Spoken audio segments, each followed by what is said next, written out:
Shalom Aleichem Internet, my name is Rabbi Sandor Gajzinski, and here is the weekly Torah Bite. This week's Torah portion is Parshat Tazria-Metzora, and introduced in this Parsha is this well-known but most often misunderstood spiritual malady known as tzara'at. Many people assume that this is leprosy. That is incorrect. Leprosy is a physical skin ailment, and this is a spiritual manifestation of a spiritual ailment.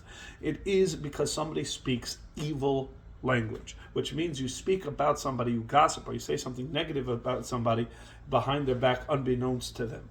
And this is the punishment.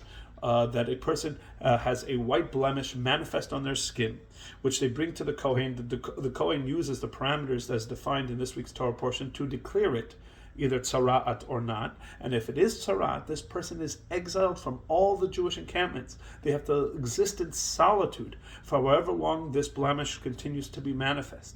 Even after it recedes, and they are going to then be able to begin the process of being reintroduced into the Jewish circle, they have to go through an entire rehabilitative process, including purification and bringing offerings in the temple, shaving all their hair, etc.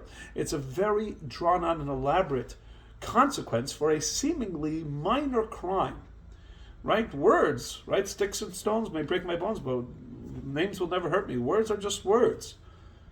But as far as Judaism is concerned, words are incredibly powerful. Don't forget, God created the whole world with words. He spoke the world into existence. And we carry a spark of God. So as words created reality in the case of God, words create reality in our case as well.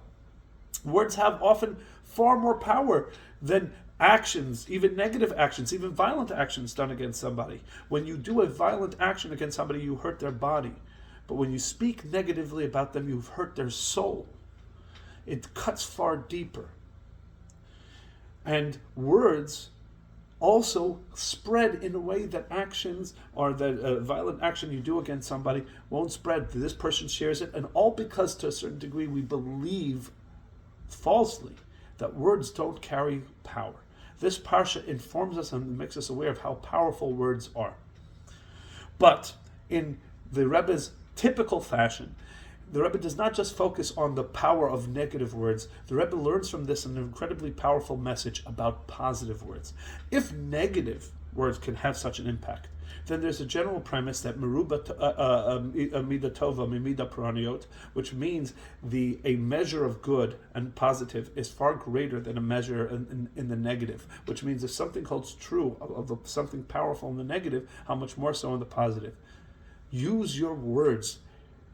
They are, in fact, cheap. It's easy to speak. It doesn't cost you that much. You don't have to sweat and toil. You don't have to expend much in the way of resources.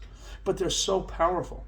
Could you imagine if you made it your business when you see somebody at the checkout counter or the taxi driver or if somebody is walking back with a friend, a colleague, etc., and you take the moment to use your positive words, to compliment them, to wish them a wonderful day, to ask them if there's anything that you can do for them, etc.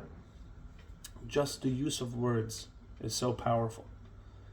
And ultimately, we can all remember at times where we needed just the right words. And it didn't cost the other person that much, but somebody said something nice to us and it really changed our entire day, and oftentimes a lot more than that. So if the Torah is warning us this week about the power of our negative words, let's take away from that the power of our positive words. Let's wield this pretty available resource that each and every one of us has and fill the world with positivity. Shabbat Shalom.